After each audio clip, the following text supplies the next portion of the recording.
Today's guest is someone who, if you know him, you probably already feel his energy before he even walks into the room.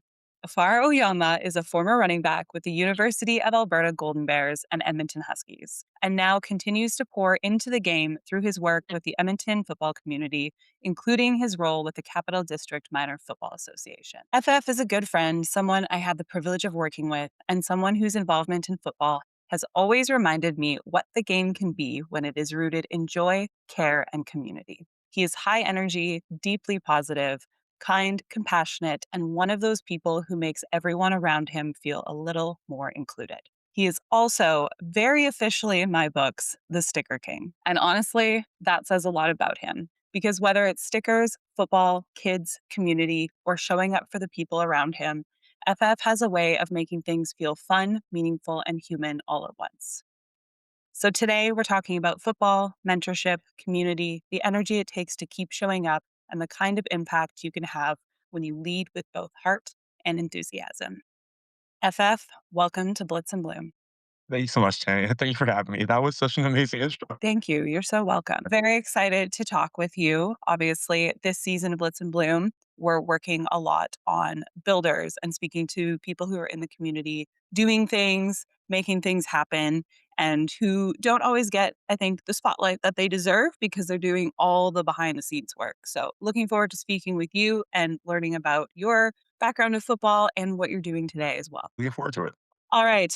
I want to start off with something very important. How does it feel for the Elks to be 3-0?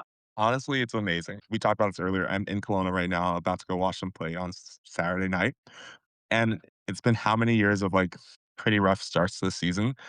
And now it's just really great seeing them like succeed. I'm so happy for this group of people all getting to like enjoy the success that they've been putting in because they do so much work in the off season. Yeah, it's amazing. I know, obviously, me coming from Alberta, it's exciting to see them turn a corner. And the CFL is better when all the teams are successful and doing well. And I think they had such a rough patch to work out of. And it's extra exciting to finally see it happen. Like you mentioned, you're in Kelowna this weekend.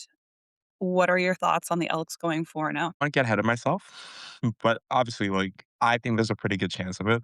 BC is an incredible team, so you never really know what you're going to get. But the Elks also have had such an incredible start of the season. I'm really excited to see because in the past few years, I think BC's kind of been like the Elks kryptonite in some way. Like the Elks typically play a lot of teams really close, but like BC might be the one team that like normally has their number. So I'm really interested to see what happens this year with like the new look and everything. It's going to be an amazing matchup. I'm really excited. I know for my picks of the week, I have picked Edmonton because I truly believe that they're going to be able to come through. I think the momentum they have right now is so huge. And obviously, Mark Killam seeing his first big success as a head coach. And then I think having Rick Campbell there as that guy in the background who can really support and kind of level everyone out. And that has always been one of his big things is like never too high, never too low. So I think that balance of excitement, but also that reality check just really sets them up for success in this game. Wait, definitely. It's gonna be an exciting one. And I can't wait to see it, especially in person. Can't wait. It's going to be an amazing, amazing environment. Thinking back to Touchdown Pacific and how phenomenal that experience was, I can't even imagine what the energy is going to be like in Kelowna in the middle of the summer. And having the Elks and the Lions face off is going to be wonderful. Yeah, I'm hoping it's gonna be very intimate, and I've already heard that's sold out. So yeah, it's gonna be crazy. So excited for you.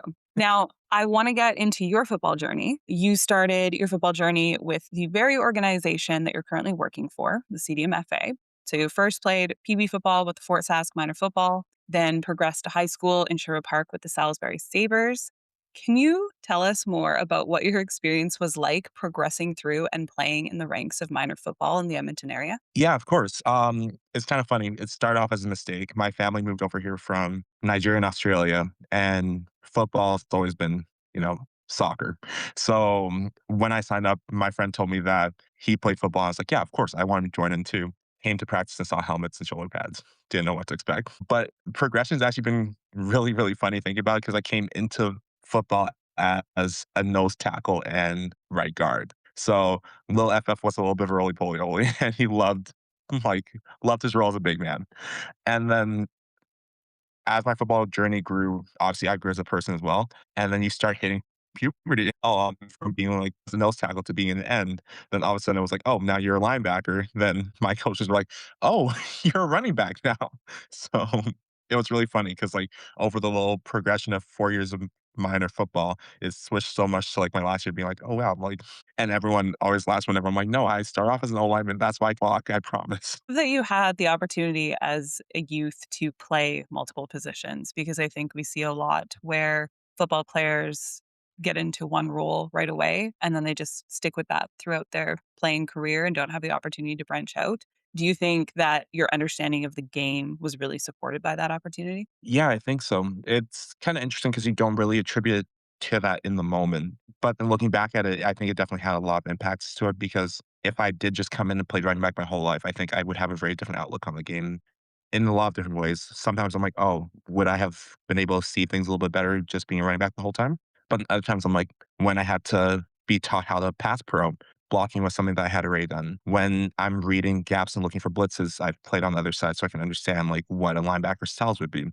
And yeah, it's kind of funny because you don't think about it again when it's happening in front of you, but then looking back at it, I'm like, oh, that's why that makes sense. So yeah, I really do appreciate the fact that I got to be in so many different positions. Was there a position that you were really sad to leave, or are you pretty content with ending up at back? In my head, this is completely made up in my own little like ethos, but I think if I stayed as a DN and actually bought into it, I'm like, that would have been so much fun.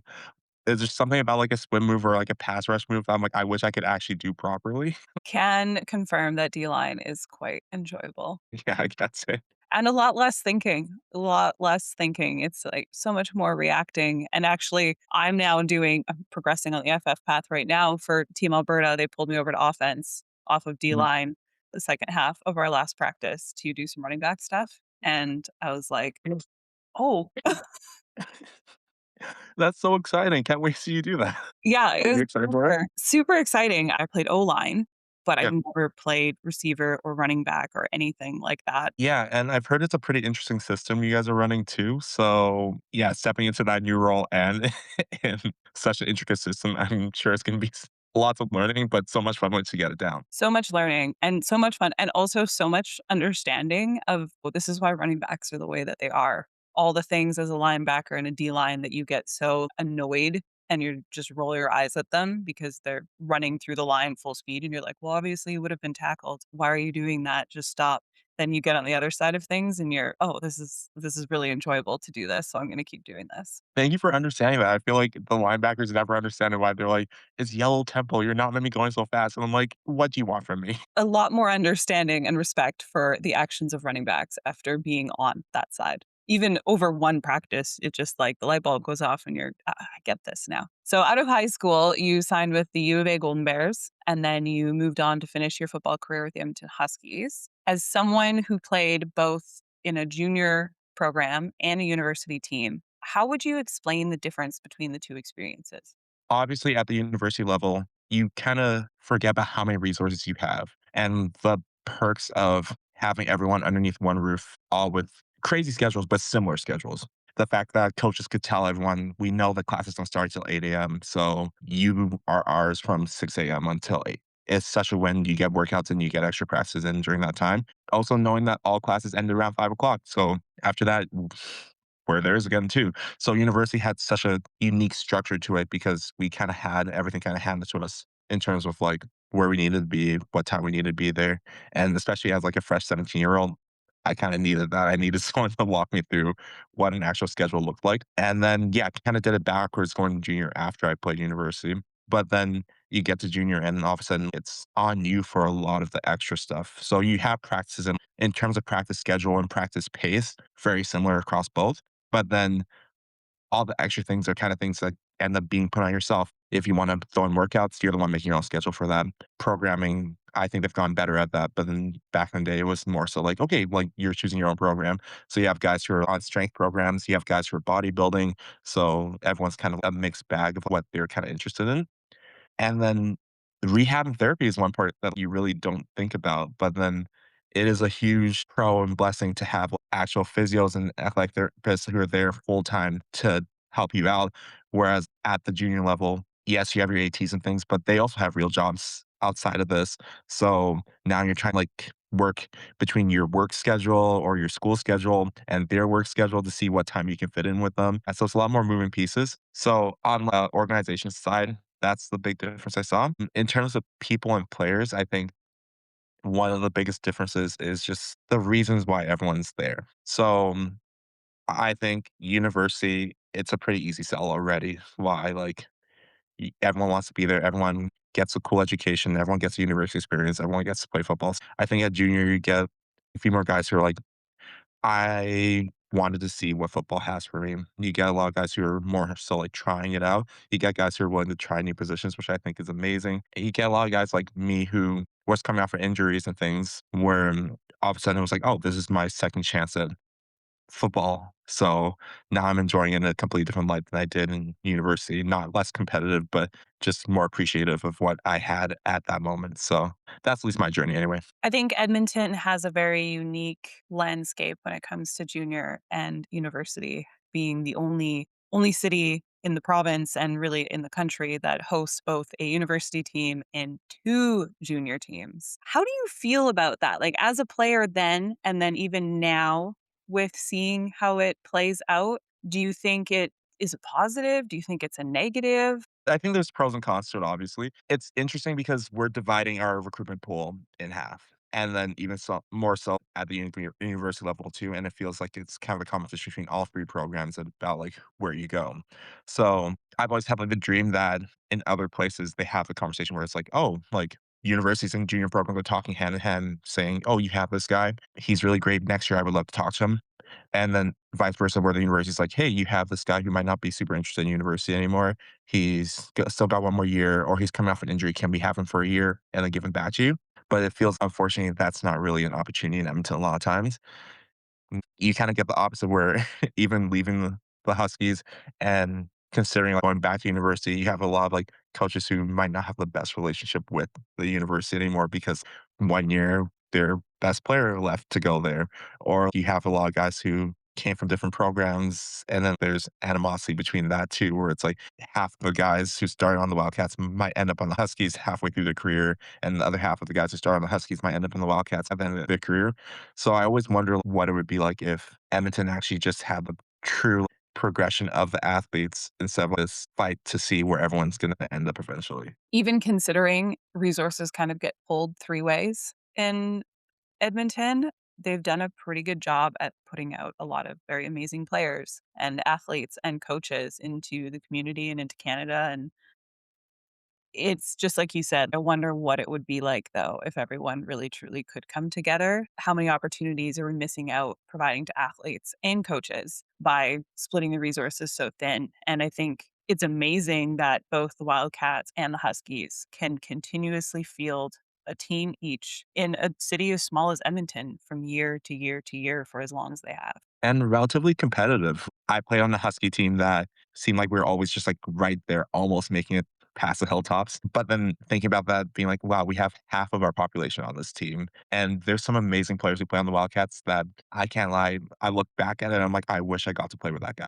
Were the Wildcat games always a special mark on the calendar, knowing that there's probably guys that you played with growing up that you were lining up against, and then just that competition and the extra fan base because everyone's in the same place for both teams? Yeah, I think everyone kind of it's hard to miss it, and I would be saying I'd be lying if I didn't enjoy every second of Wildcat Week. I enjoyed it more because I love seeing my friends. It was amazing getting to play against guys I had grown up with and went to high school with and had different journeys with. So it's funny. One of my favorite plays ever happened against one of my friends, Tanner Shaw, and love him to death. But it's great because after that, I got to go talk to him and be like, "Oh man, like this happened." So I came from more of like a place of love where I was like, I couldn't wait until after the game where I could go over to them and talk and be like, yeah, it's great to see you play. It's great that we got to play against each other and catch up with each other. So I really did enjoy those games for that. Obviously, it got a little bit heated too. We had some moments, but it was always really fun. It's a really positive environment and a positive spin on it because I think with rivalries, so much it's talked about the negative in the sense of the competitive edge and the distaste for the other team and we're better and we're this versus you really coming at it from an angle of I love to play against my friends, and the moment to be able to come together after the game is something that's so special and so unique and really making the most out of that. Yeah, I it's just really great getting to see everyone own path because the reality is that we can't all be on the same team. It was really cool when you have someone that you've played against so often and you see them line up in linebacker and you're like, okay, like, who's winning this matchup? I like to think they probably think the same thing too, being like, okay, I know how F plays. So, like, it adds that extra layer because I think as much as you can scout someone, there's a difference between I played against this guy in high school, I've played against this guy at U of A, and now we're both at two different programs. So, you get guys who genuinely kinda know your number, and I'm like, "How did he get there?" He knows how I run. That's okay. Really like that explanation because I think that's also what is so special about the CFL is you very much have that happening in the same capacity. You have so many Canadian guys and some American guys who played their university and their minor years together and then they grow up and they get to play against each other on a field where they have so much family around them. Like the Philpott brothers are an amazing example. I think that's so cool that they're on two separate teams and it's this competitive edge, but everyone still recognizes that they're brothers. They're not trying to pit them against each other. And it comes from such a positive space. And, as you being a CFL fan and someone who's played alongside athletes who ended up participating in the combine and some who went on to CFL careers, what is it about the CFL that stands out to you when it comes to athletes continuing their career past post secondary and junior? I think the biggest thing that stands out, especially in terms of the CFL, is I think it's a lot less predictable than people think it is. Like, there's some names that pop out of nowhere, and you could watch this guy progress from university, and he had one good year, and all of a sudden you see him in the CFL, and you're like, "Where did this come from?" And you realize how much growth happens at that next level. And then you also have guys that you're like, "Oh, I don't think he's gonna be that good at next level," and you're like, "How is he standing out?" And it's incredible to see. And obviously, it's the Canadian game too, and you brought up, like, the Philpott brothers, and it's crazy we're at this point where arguably one of the best receivers in the league, not just Canadian receivers, is there, and they're brothers, and you're like, "This is insane." And I think the CFL just gives such a unique landscape where it's just constantly changing, and you can't really bet on the past records, you kinda have to see it game by game because even last year, as an Elks fan, we lost some really close games, but it was really funny seeing our record and being like, there were 6 games that if it wasn't for a last-second field goal or something like that, it would've gone the other way. So, like, you can't really discount any team, and certain matchups change everything. I just think it's such a dynamic league. It's so tight, and to your point, it ends up being such a community that I think it becomes less predictable than other major leagues in football. 100%. Everyone always wants to still to this day compare the NFL and the CFL and it's very much they're not comparable in the sense that they're two completely different leagues. And at the end of the day they're kind of two completely different sports. The little tweaks in the Canadian game really change it and just structure of the league overall to have a league of 32 teams where they don't play each other every season. So if you have Philpott brothers both playing on two different teams, they may never see each other in a season. Mhm. Versus up here, they're getting to see each other 2 to 3 times a season, if not more sometimes. And I think that just feeds into that competitive edge, that, like, excitement, that energy, and just gives so much more meaning to everything, and fans can actually follow it all. Following the NFL is a full-time job. Oh, without a doubt. It's kinda crazy just thinking about that. Every game's a divisional game here. You see teams 2 to 3 times a year. That is an insane amount of time to see it, like, the same team. Part of me's like, do you get bored of it? Or is it just every time you come in, you're like, "Wow, this is something new," because it's hard to be a team 3 times in 1 year. So, makes it a very, very interesting game. And like you said, you just never know what a team is gonna be like on any given week. You can play, Edmonton and BC can play this weekend and then play at the end of the season, and that can look completely different. It can be used as a measuring stick, but at the same time, you just never know where everyone is matching up. So wins and losses, as much as the numbers matter to who goes into playoffs, at the end of the day, the record in the CFL really does not tell you much about who a team is and how good they actually are. And I think the Elks were actually a really great example of that last year, like you mentioned. Yeah, like, obviously biased again, but at the end of the year, it's like, if I'm another team, I don't know if I wanna play the Elks in the first round of playoffs if they did make it to that point. They were kinda scary, but then obviously such a small league that not every team can make it. I think we're seeing it right now. You mentioned some of the top receivers in the league are now Canadians, not just the best Canadian receivers. I also think we're seeing a lot more junior football presence and success in the CFL than we did even when I was starting in the league in 2022. I remember I came in and at the combine seeing how junior players were kind of dismissed automatically just because we don't know, like their film doesn't really mean anything because we don't know who they're going up against or how good they are. We need to always look at university players. And I remember being so annoyed because there's so many talented players in junior that just either don't go to university or just don't want to play in that program or don't want to move, but they still want to play football. So I think a lot of them get overlooked. And then I got even more frustrated because then you see Javon Katoy, who came from junior football, and you're like, why wouldn't you look more at junior football if you found Katoy there? Do you think that junior players at this point get enough respect and attention, or do you think they're still seen as a bit of an afterthought in comparison to university players? I think it's still building. I think there's still a stigmatism around junior that if you ever do want to make it, you do eventually have to make it to a university, and then that'll be the kickoff for your journey. But I've played with a ton of amazing university athletes and a ton of amazing junior athletes. And it's kind of crazy to see that it might not just be in terms of skill level, but more so opportunity that's been like the barrier between certain people and that next step to making it to the league. So there's a lot of guys that I played with at junior where I'm like, if you had more resources, if we had someone who was actually dedicated to, like, we don't have scouts the same way that university programs have. We don't have that relationship necessarily where it's a one for one where your coach can be like, oh yeah, watch out for so and so. He's coming up soon and he might be an incredible asset to you. And I think you start to see little blips of it happening, but it still just isn't to the same level. And then Canadian football at university and junior are just such short seasons that I don't blame them for not being able to make it out to every single game and figure out every single matchup and every single player because like there is just such a huge pool of athletes out there that it is tough to get an accurate read on everyone. And I think we unfortunately rely on it being a trickle down effect or a trickle up effect as opposed to it being an intentional dive into each level individually and understanding it.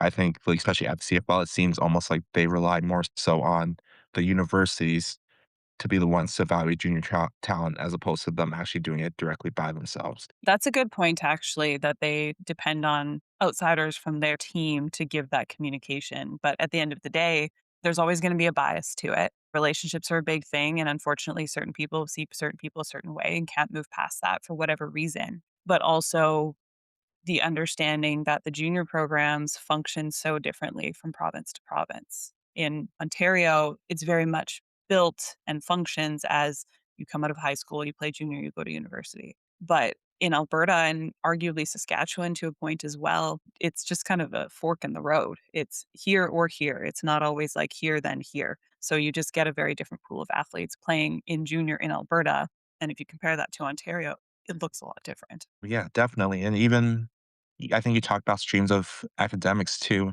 Alberta has a great trade culture here. And there's a lot of guys I know that have had the question of why would I go to university and have this be a maybe that I might make it to the league and play when they're not interested in a typical university degree. A lot of guys working during junior programs have full-time trade tickets and things like that. So it's a completely different world where you have a guy who's established in his career already at 20 and you're kinda telling him like, "Oh, okay, I know you already kinda have your job, but go back to university, kinda give that all up, and then maybe have the chance to make it back later on." It is a tough sell. And actually, that's one thing I would give props to Alberta for kind of supporting is almost leveling their junior and their university programs. There's the negatives of that, but also the positive of that, I think, is that you can have people who want 2 different things out of life and still have the opportunity to play football at a very competitive level. Oh, yeah, definitely. Speaking of school, throughout playing football and completing your kinesiology degree, you worked for organizations like Sport Ball and Free Play for Kids, providing sports programming to youth within your community. Was working with youth always something you saw yourself doing, or is it just something you fell into and then it felt natural to continue doing? I think it's a little bit of both. Growing up, I always liked volunteering. Little Big Brother programs were always great. Working in nurseries and things like that during, like, Sunday school, so I didn't have to be in a service was kind of where I would always fall. And I loved getting to be around programs and help out younger people in our community, especially. But then it's weird because, like, even to this day, I kind of forget that it's an opportunity for a lot of people. I think when I first got my job with sport ball out of high school, I was like, oh, I'm like, people actually do this. It's such a unique world where I'm like, yeah, I need a part-time job because university is expensive and life is expensive.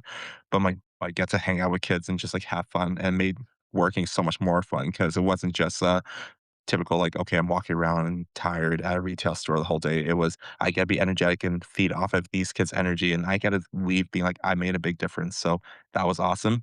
And yeah, same with free play. I think even when I came up to you asking for a job, I was like, I didn't even think that this was like something that could happen, that I could still be around a sport I love and actually make money off of it.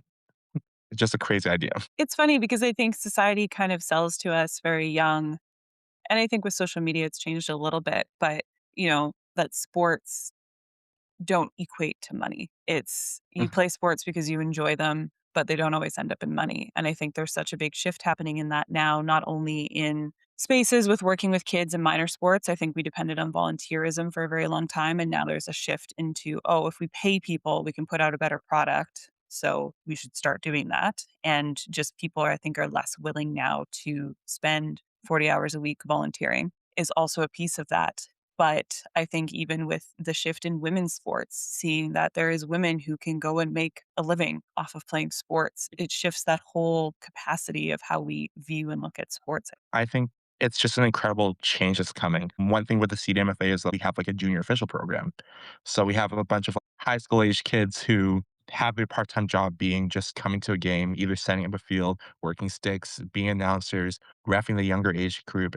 You have boys and girls who love the sport and play at a high enough level that so capable. And then you see them kind of get to still get reps in at their sport, coaching and all these things on the weekends, and I think it's amazing because a lot of kids also don't have the opportunity for those part-time jobs, but then now they can turn around and be like, "Okay, like, I got experience working because now they have a reference, and then they also get to do something they enjoy," and it's funny whenever I talk to a kid and they're like, "Oh, so what do you do full time?" And I'm like, "This, like, this is my life." So, yeah. I think it provides so much more opportunity. And yes, there's value in working at places like McDonald's and Dairy Queen and whatnot, and lessons to be learned and such. But I think being able to operate as an official and a coach and working with so many other people in a more personable role gives a lot of opportunity for kids to develop into really amazing adults and learn those social skills and learn those problem solving skills, especially as a ref, learning to be able to take and hold criticism without falling apart, which I'm so happy to see that you guys have the junior official program because I know that's something that football communities all over the world are struggling with and sports all over the world is having enough officials to officiate games. But I think when you get kids working in that at such a young age in a low consequence environment, it builds up so much confidence for them to be able to move forward with that and actually see it as a viable option to keep in their life. Yeah, it's kind of amazing you even bring that up because even like we just finished our flag season a couple of weeks ago, and it's incredible seeing the growth of not just the players, but also these junior officials and how they come from the first season or the first game, and they're like, "Oh, I'm not sure if I should really call this." And you can kind of see them getting picked on by coaches to the last week where you have some of them that have like a voice now, and they're like, "No, like I made this call." They articulate what they saw, and that does translate into life. Being able to be confident in what you're doing, be confident in saying, like, "I'm the one." In this position because I'm capable to do this job and I know what I'm talking about. So when you have a critic coming to you questioning why you belong to be there in the first place or why you're the voice for this, they can say, I'm capable. I know why, and this is it. That's so powerful to be able to build up confidence like that in a time where I think the world and people are struggling so much with confidence is so important. And then they go back to their friend groups and they have that impact and they're advocating for themselves and they're showing their friends that, hey, you can speak up for yourself and you can be confident and you can do the things that you want to do is such a powerful addition to the community. For sure. So you have also spent some time with the Edmonton Elks. You've really been all over the football community in Edmonton, which is amazing because I think that just gives you the perspective of so many different organizations. But you worked in game ops and events and fan engagement. How was your time there and what were your biggest takeaways from that experience? My time there was amazing. I'm beyond lucky I even got the experience and the chance to be in the role I was in. One of the greatest things is the people you get to meet from the business ops staff, incredible people, and you can tell how much they love their job, how capable they are, and how driven and hardworking everyone in that office is. It's incredible to see. I've met some of my best friends through that organization, and I'm just beyond thankful for every moment there. Coaching staff, some of the most personable people in the entire world. It kind of makes sense that they are coaches when you actually sit there talking to them and you're like, how do you know my name? How are you sitting here being willing to have this conversation with me? And I'm just a guy who sits upstairs and makes spreadsheets. So it's really cool when you're putting all this effort into building back your staff at every single level. They're not just coaches on the field, but they're also coaches off of it for everyone just in the organization as a whole. And then even the players. Yeah, I grew up and I play with some of them, and I still get a little bit starstruck like looking at them. But as a kid, I think you dream of being a professional athlete and the pedigree that comes with it. But then you meet some of the nicest people in the entire world who are willing to have conversations with you. Again, willing to know you as a person and make an effort to say hello every chance they get and have deeper conversations than just like, yeah, you're just a random number. So it's just so cool to see on that end. The work wise, it's again an opportunity I never thought was possible. I went through kinesiology, which is a sports oriented background, and I never really thought that you could be in the sports world in that scope. Both my parents are doctors, so I had it stuck in my head that moving forward, somehow that's going to happen. And I'm sorry, mom and dad, that that still isn't in the cards. But I never really thought that, oh, yeah, like there's other ways to be around the community. So moving from football, I was really ready to say that once I was done playing university, once I was done playing Huskies, that I would never be around the sport anymore. I didn't want to be a coach. I love coaching, and I think it's one of the most amazing jobs in the world. I don't know how coaches do it for so long.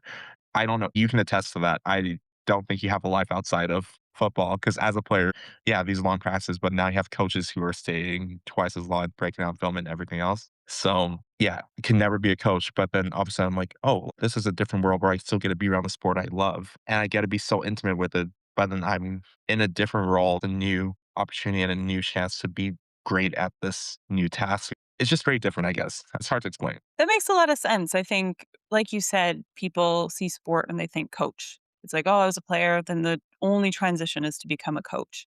And I think for a really long time, a lot of the other roles within the sport were probably a little bit looked down upon, and coaches get very much pedestaled in their existence, which they're obviously valuable and important, and we need them. But we also need admin. We also need people to operate everything else. We need refs, or else the coaches don't have a job either. And I think it's just different skill sets. People have different skill sets. And I don't think just because you're an athlete of the sport, that means you're going to be a good coach or that you want to be a coach. You could have the skill set that allows you to do really amazing admin work, to be a really amazing executor of programs that allows you to be a ref. Although I'm really still waiting for that. I'm really still waiting for a big time player to become an official. Yeah, that'd be so interesting. I've seen it, like, at the NFL level, but, like, yeah, not so far in the CFL level. I would love to have a conversation with whoever breaks that ceiling. That's a very interesting transition. But I think there's just so much value to be able to see everything from different perspectives. And the fact that you have so much positive to say about your interactions with the Elks organization when they were in a time where they were struggling and not doing well on the field in the sense of wins and losses, and you still had such a positive experience. And that makes me very happy because I very much believe that when they hired Mark Killam, that was going to be that shift in the environment that they needed to be able to transition out of the previous toxic environment and build things up in a more positive capacity. And I know going into season two, there was so much talk about, well, if he's not successful this year, Rick Campbell's in the building, they're going to fire him and put Rick Campbell in there. And the fact that we give people 1 year to turn things around is, I understand we want to win and you want positive things, but you talking about this is a testament to all of the work that him and all of the other people in the organization have done to build that back up positively. And obviously, did you ever have the opportunity to meet Rick Lawlisher? I did, yeah. The most amazing man on earth, and Yeah. his wife Joan, the most amazing woman on earth. And I remember when the announcement came out that he was returning to the Elks when he left BC, the whole thing, and I had multiple conversations with both of them. Yeah, we're retiring. This is the last stop. We're not going back. And then I Yeah. remember messaging Joan and being, so how's that retirement going? Yeah, it's crazy to see, and going back to your point about, like, giving 1 year, I came from a Golden Bears era where we weren't the greatest, and it's funny because 'cause I've just been following Morris everywhere he goes apparently, but, it is It is interesting because, like, you see how intentional the building process has to be. It is bringing in the right people and having the people who have the right mindset and people who understand that it takes time. I think one of the best conversations I had with Morris was like, the Alps didn't just start being a terrible program over one night. It took years of certain things happening and certain people to create that environment where they're like, oh, wow, it's been how many years of a little bit like disappointing seasons. So it can turn around in 1 year too. So it was really cool to see him and Killen all having like an outlook of, yeah, we understand that this season is important, but then they also understand how important what comes next is as well and how they're always building for the future as well. I think it's just the coolest thing in the entire world. And obviously coming from the Bears, I would do anything for Morris. So it's it's hard not to have faith that, like, he was so capable to turn around that program. So I'm really happy seeing what's happening right now, and as they keep on getting better and better, I'm just really thankful that their hard work is paying off, I guess. It was a very unique I don't know, I haven't really dove into it, but how many times you have a coach from the university program go on to work with the professional organization at that level. But I think that's so unique because he has such a finger on the community and an understanding of what people want in a different way than a lot of places bring in someone from the outside. They bring in an American, they bring in someone from a different sport, like whatever. And it just made so much sense. It was such a natural progression, and I think that's another big piece of why this organization has made such a hard left turn from where they were to where they are now. Definitely, and you can see it changing not just on the like, obviously on the football field, they're incredible, but the work their community program does, like, the programs they run, it's incredible to see. It wasn't just a switch, with, "Okay, we need to win right now," but it was, "We need to do so many things well and so many things right in order to make sure that this isn't just a temporary fix." Which is a huge one because my time with the CDMFA, the Elks were in a rough place and they were doing next to nothing community wise. And even when we tried to kind of provide opportunity to do community things, there wasn't a lot of interest. And even if they did, it was very minimal. So it makes me very happy to see such an aggressive shift to diving right into the community and knowing the impact that that has on the minor football programs and the junior programs and the university programs and the women's programs and how it really builds their fan base and opens things up to long-term success, which you mentioned. I think that's the biggest thing that they're focusing on right now. And to be able to have the bravery as Chris Morris as the president, as Mark Killam as a first-time head coach, to recognize that's what's needed and follow through with that and not getting caught up in the win now mindset, which the contrast of that, I think the example is the Ottawa Red Blacks right now, where we've brought in a coach who is also the GM, who is also the offensive coordinator, and we're expecting this quick turnaround and this quick success because this team needs it. And it's unfortunate because I know how that plays out. And even if you did have one successful season, it's about what comes next because people are going to be just as upset if you have a bad season after a good season as if you had 3 consecutive bad seasons. Exactly, and I think one thing, especially speaking from an Edmonton perspective, is that we lost community. Our games haven't been as well as it used to be, and I think it's funny because it's not just that we're losing that has emptied the stadiums. I think it was that we were lacking a presence. And then so I'm sure you can speak to it. A lot of times you're not going to a game just to see your team win. You're going because you care about the people on the field.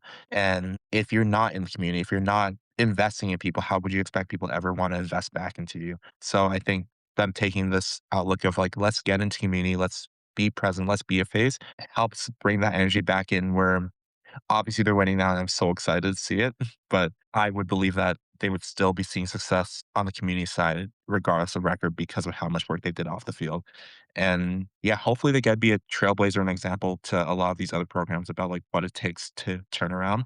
It's still pretty new in it, but again, I'm just really happy seeing where they're at. Like I said, a better Elks team is a better CFL. And I'm really excited to see them make such a positive impact and get back into the community and be recognized. And I know how good that feels for players. And I know how that feels for the fans who have been long-term fans and want to see success. So very excited to see how that pans out. And I Mhm. really wish everyone in that organization all the best because I just really seeing those pieces come together, I just knew deep down inside, I was like, these are the people that can make it happen. And I just hope that the community and the organization give them the chance to cook and not take them out of the kitchen too early. Yeah, exactly. I'm hoping they just keep the patience and keep on building on the amazing foundation that they've kinda set. Progressing through your whole football career, now we arrive in your current position with the CDMFA. And I want to take a little bit of time and dive into how we first met and had the opportunity to work together, as well as how full circle you being in the CDMFA position right now is. And just to kind of give a picture of how deeply intertwined and connected the football community is. I think you've already painted a good picture of that, but I personally think this example really sets that standard. So I hired you as one of my coaches for Free Play for Kids for the flag football program to join our already at that time amazing little coaching staff. And then we just had another wonderful addition, which honestly, if someone were to ask me, what is your proudest football accomplishment? I would say that coaching staff, putting together that group of people and having the impact that we had. And fast forward to now, that entire coaching staff has become so deeply ingrained in the Edmonton area football community that every time I think of it, I can't even believe it.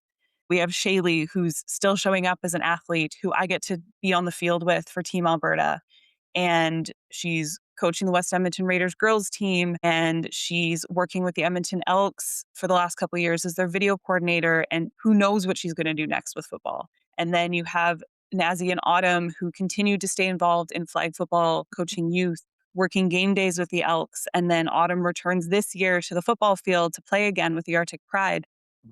And then we have Christian and Taddy, who you also played Edmonton Huskies with, who are also coaching a very successful St. Albert girls tackle football program. And Taddy brought home Coach of the Year this year. Then your personal football connections along go even deeper into the sport and the football community. How does it feel to know there are so many people you trust around every corner in the football community as you progress into your program manager role at the CDMFA? It makes me really happy. I think that's the easiest way of saying it.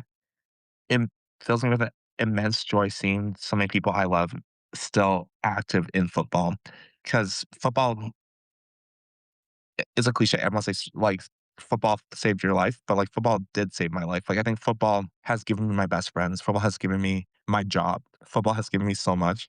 So it's really hard to not be just so happy seeing other people who've also clearly been touched by football and wanna give it back, like, give something back to the community in their own way. You mentioned so many incredible people who I don't see ever moving away from the sport fully. But it's crazy to see us all take our football journey in a different light and how everyone's taking different steps. And it's hard not to just be happy and champion those people because, like, you want to see them succeed. And it's cool seeing them succeed in such unique ways. No one's doing it the same way.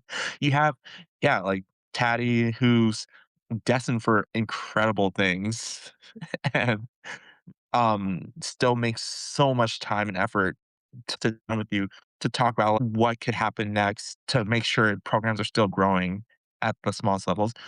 Shaylee is the biggest breath of fresh air. I have never met someone who's so ready to learn in any setting, where from being a coach, being a ref, being a player, will still always be looking for like, what can I do better next? It's just incredible. And yeah, I can't sing her praises enough. And then Christian, who's a full engineer, still sits around and makes time and has so many cool things to talk about. But like to this day, the one of the biggest successes for him will be the fact that he got to coach an incredible girls team. And he'll talk about how much he loves them and how much like time he enjoys. Like he won't hang out with me, but like he'll make time for them. So it's incredible to see, and then across the whole league, you kind of forget how many connections you do have because 'cause they'll pop up in the most random places. I've had, like, friends I played with at U of A who are all coaching flag teams now. I have kids' parents from sport ball coming up to me being like, "Oh, you taught us how to play football X amount of years ago, and now my kid's playing flag football because of you." And I'm like, "That's insane." And, like, dads were sitting around being like, "Oh, yeah, I'm coaching now." And then one of the dads was like, "I stole this from one of your warm-ups." I'm like, "That's hilarious." So, I don't know, and I guess going back to your question, it makes me really happy, and it makes me feel a little more confident in my ability to do the role as well, knowing I have support from so many incredible people. And at the end of the day, everyone loves the sport and everyone wants to see it keep on growing. So it makes me really, really happy that as long as I keep the same vision, that I think I can fit into like their world. As you went through all of that again, I just realized how much I didn't even mention about each of these people. I didn't even mention that Taddy's coaching Team Alberta and has won, what, 3 rings now? Yeah, Yeah. And it's insane. Even like, yeah, even like Autumn Nazi still doing incredible things. Autumn still coaches figure skating on a broken foot most of the time. Like I don't know how she does it. So it's just incredible that again, I think one of the greatest things about football, as much as I love the sport, is seeing where people go next. Like, look at you. It's incredible. it's that's the crazy thing with building and growing is you just don't I don't think you have a situation like this in an established program. I think the growth of girls football and the growth of flag, which even I was looking on the CDMFA website last night and seeing how much flag there is, I was shook because when I was there, asking teams and clubs to put in flag teams was like, oh, but that's going to kill our tackle program. So it was a hard no. And now there's flag everywhere and it's happening all of the time. And that makes me so happy to see that shift. But when you're building and growing, it just opens up so much opportunity to create roles and for people to just step into these random spaces that they maybe never thought was even possible or really even existed before. Yeah, it's incredible. You bring up numbers. Our executive director, Ryan Shula, was running a report from when he started in 2022 to where we are at right now. And this year we ran 100 more flag games than we did total games in 2022. So we were at like 532 games ran throughout the entire calendar year of 2022. And in our 6 weeks of flag football, we ran like 632. Things like that are incredible. And again, I didn't mention him, but Ryan's done such an incredible job building a good foundation for growth to continue to happen. And you see him doing it in such an intentional way that you kind of get lost in all the hard work he does and all the little steps he takes to make this program incredible. It's so good to see the CDMFA make such a positive transition to go from a space where around the time when I was there, it wasn't really seen as overly valuable to have paid staff. It was very much, well, we can just get a volunteer to do all of these things. And to now going back to where there is a big buy in into having staff because it is a necessity. And even from a game scheduling standpoint, I scheduled the 2021 fall season, I think, by myself. And it was, Pee Wee and Adam and I mean, there was a little bit of flag, but not much, and that was 500 and some games, and that was so challenging. So I can't even imagine scheduling another 6, 700 flag games on top of that. And for someone to think that a volunteer would voluntarily sign up to do that is crazy. But it makes me so happy that Shula stepped in and this is really moving in a direction that is sustainable and will also allow for growth at the same time. It's it is really funny to see it. There's been some days where I worry about him, and one day we have fields. Well, we just can run our at our regular fields, and so the next day you have like Shula on the back of like making a new schedule in the middle of the day, and I'm like, we're so thankful for you. So Yeah, it's with a short season and with games kind of being limited to a couple days a week, it presents so many challenges that I don't think other sports really run into because you can't just like, "Oh, we'll just reschedule it to the next day because something happened." It's no, because if we reschedule it to the next day, then we're too close to the next time that they play, so they won't be able to play that game, and then what happens after that? It's a very sensitive environment. With your role with CDMFA, what are your top 3 responsibilities throughout the year, throughout the seasons? So still pretty new to it, so I'm sure it's gonna keep on changing as time goes. My biggest responsibility is just ensuring that there's good communication between the clubs and the other parties involved. So between clubs, officiants, film crews, and all that to make sure that we have that as seamless as possible. The next big thing is just like trying to make sure scheduling and everything else is aligned with both like our regular seasons calendar and our LTAD calendar and all things like that. And then another big role is just again trying to be a support. So whatever we need as either staff helping out Ryan with his role or like the executive and their initiatives and programs they want to put out. And then obviously clubs and trying to make sure that if they want to run something that they know the best way possible to be able to like make sure that happens. So then making sure they have like the right avenues to go forward with it.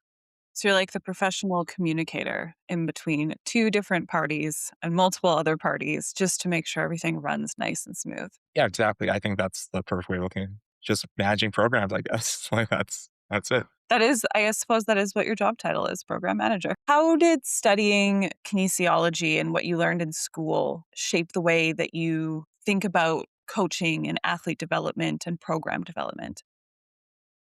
I think it's really helped understand milestones per age group and a background of what to look at a certain age group and being able to articulate to coaches that shift from not every single person needs to be taught to run through a wall and just be tougher, but at each point in life, they have a different goal for the development. So how you coach a U9 flag kid is going to be very different than how you coach a U19 girls tackle athlete, and understanding like what each group of people need to make sure they get to have the best experience possible. So a lot of milestone checking, I guess, would be the biggest thing that comes from it.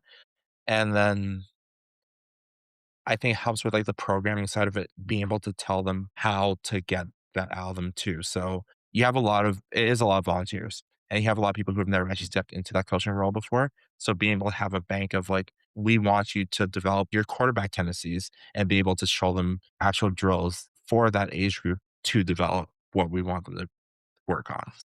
What do you think the biggest mistakes adults make are when building football pathways for kids? I think the biggest mistake we make is making it all about football, making it all about the performance of the athletes and not remembering that this should be fun.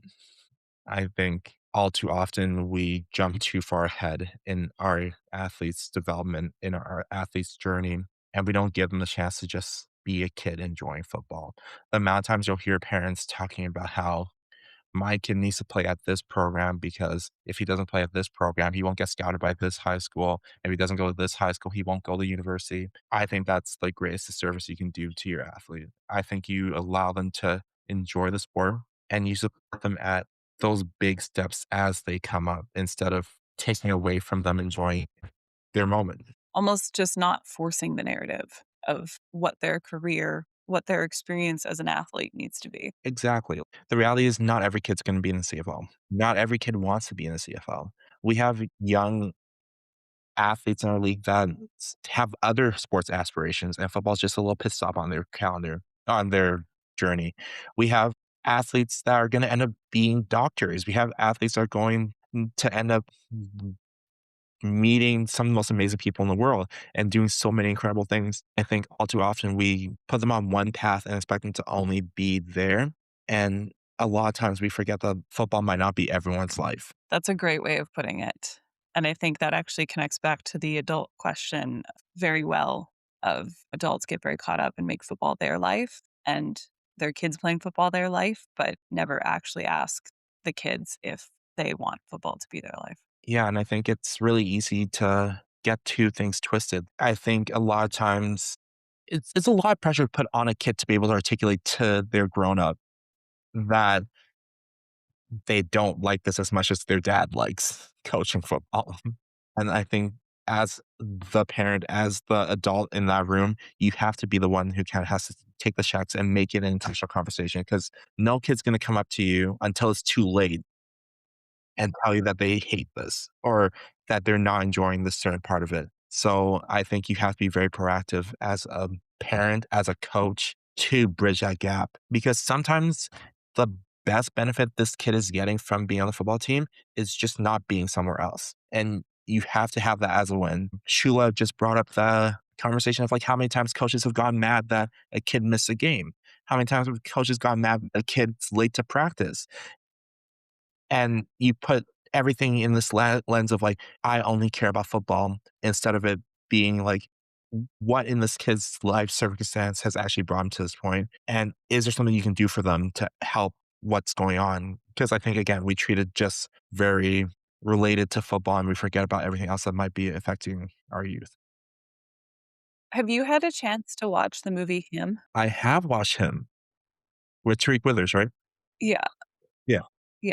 I think that was such a very over the top artistic way of communicating exactly what you communicate is the attachment, his whole narrative with his dad. And it was like he played football because it made him feel like his dad loved him and how slippery that slope got. Yeah, I think, like, I love the movie because of those, like, little motifs where it was speaking to an all too familiar feeling of, "Why am I actually doing this?"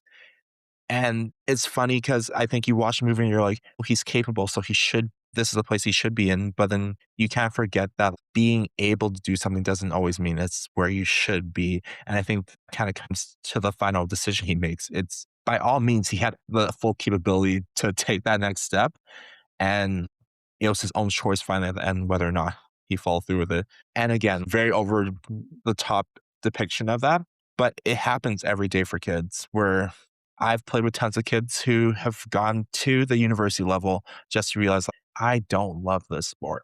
And I don't know if it's something we could have remedied earlier on by making it more intentional in the moment, or if it's just a natural progression that's going to happen and we have to kind of be able to transition the athletes when they get to that point. I think, again, the greatest failure we'll have is making people leave football on the wrong terms instead of letting them leave it on their own terms. I think you hit the nail on the head. And I think that also made me think of what happens after, because I know I've met a lot of people who they play football and then football ends and then they never do anything active for the rest of their life because football ended and it wasn't a positive experience. And then instead of being someone who's welcomed fitness and health and activity into their life, they now have a bad taste in their mouth. So they want nothing to do with sports and fitness and anything like that and how that impacts their life down the road. And always just preparing what is this going to mean for people next? Yeah. And I think it is understated about, like, how many people do just leave on, like, a negative note and never wanna come back to it at all levels. I had injuries, and I was ready to step away from football and never see the sport again. And, it would have been my last memory that, like, "Oh, football hurt me, so I'm never gonna go close to that again because if I ever put on a pair of cleats again, I'm gonna break my ankle." So, it's really easy to get those 2 things, like, crossed, and you make it the whole identity of that sport. And then there's a lot of people that, again, football's just not for life for a lot of people. For most people, for the majority of us, we don't get to be a football player for the rest of our lives, and sometimes I envied the guys I played with in high school who got to finish playing football on that kind of high of, "Oh, wow, I finished with my friends and everything." Because then looking back at it, I've just seen so many people who made it to the next level, and instead of it being a happy departure from the sport, it ended up being a breakdown of your spirit because of the sport. And you're no longer like, "Oh, football was something that gave me so much," but it's like football took away everything. It took away my confidence. It took away my self-efficacy. Which is a really big example of why I love the switch in the CFL combine and how that plays out now, where it's less about the testing and just that big floofy experience of being the combine. And there's actual practices and opportunities for guys to be coached and developed in even just a short period of time, but just to have a positive experience going out. And that was kind of something I always had in my mind the years that I did coach at the combine was, hey, yeah, there's guys here who are going to play in the CFL, but there's also guys here who are here because they just want to see what happens or they just want this to be the end of their football career. They want to say that they've been at the combine and took a shot at it, but then they're going on with their lives. But I just so badly wanted to give them the most positive experience when they were there because I recognize that. And I've heard from the other side of things where so many guys get to the combine, have a negative experience, and are like, I want nothing to do with the CFL. And I think it's very sad if we have top football players in the country who make it to the combine and then will not be watching the CFL. That's a major failure on so many fronts. And I wanted them to have a good experience so that if they walked away from that combine, they had a positive piece in their mind about the end of their football career and the start of the rest of their life and were more likely to come watch the CFL and be involved in the CFL instead of creating that divide.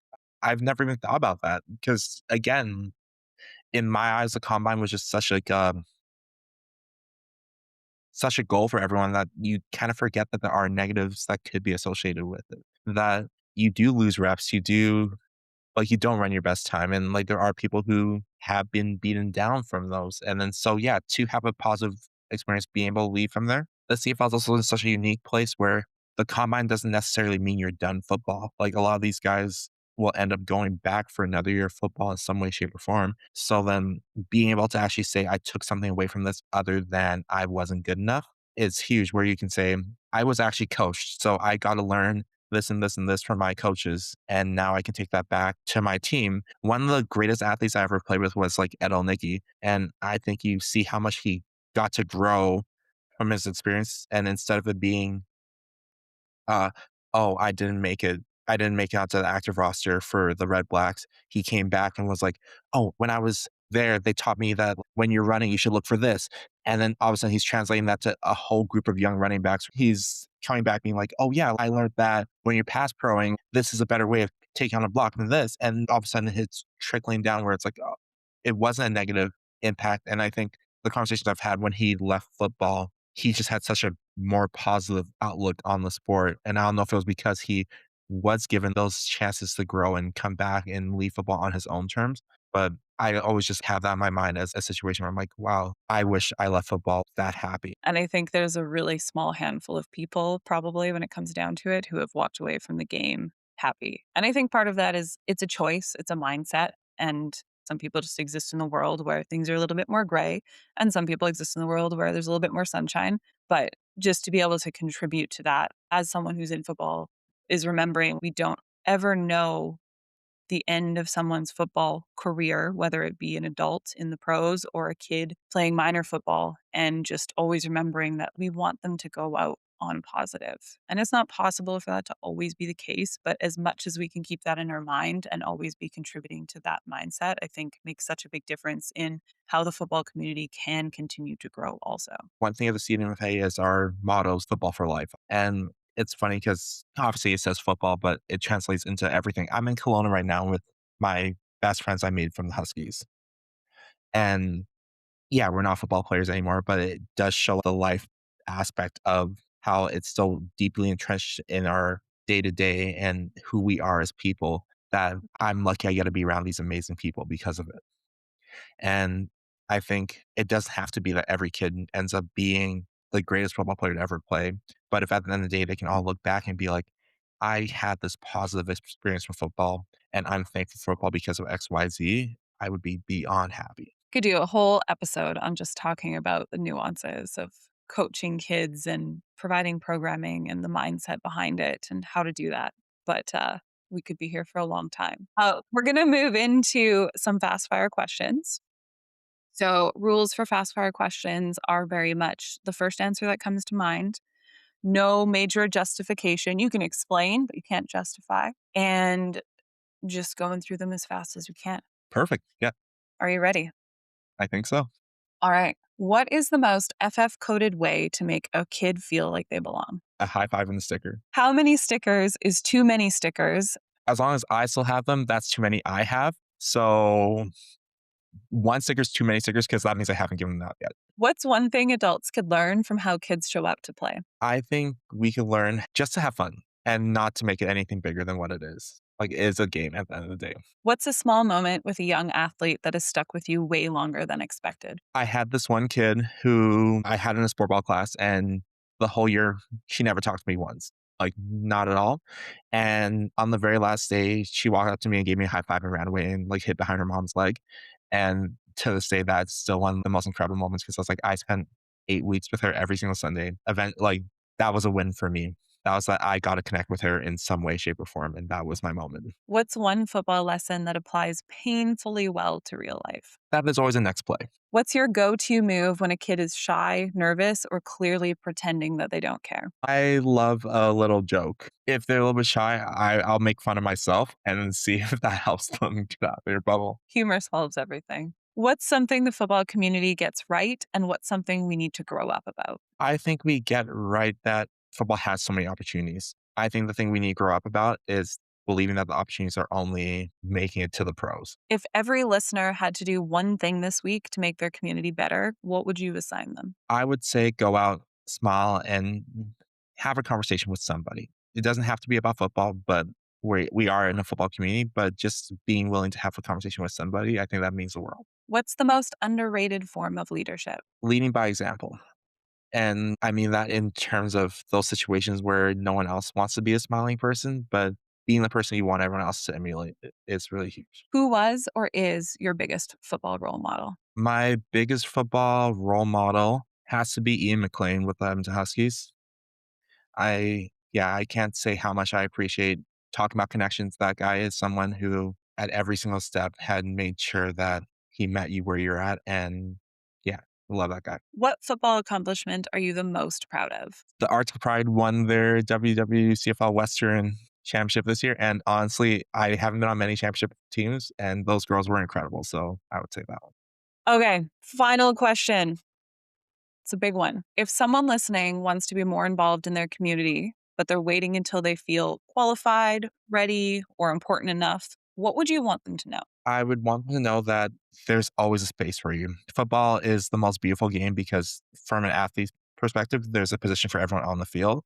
And from an organization perspective, there's also a place for everyone on the field. So whether you want to be a coach, whether you want to be in my role as a program manager, whether you want to be a volunteer or anything, being a fan is also still a huge part of being part of the football community. So you're already there. So there's a role for every single person, and a quick conversation can definitely help us try and find the right spot for you. Well, FF, it was so great to speak with you. I was so excited to have you on today. And thank you so much for all of your knowledge, your outlooks, your mindset. I'm really excited to listen back to this podcast and provide it to the football community to listen to as well. So thank you very much. Thank you for having me. This was an absolute pleasure. That was Epharh Oyama, FF, the sticker king, community builder, football guy, and one of those people who reminds you that impact doesn't always have to be loud or complicated. Sometimes it looks like showing up with energy, making people feel seen, creating spaces where kids belong, and bringing a little more joy into the room than there was before. Or sometimes it's as simple as a little high five. As always, thank you for listening to Blitz and Bloom. If this episode made you think of someone who shows up for their community, please send it to them. And if you're that person, keep going. This game needs more people like you.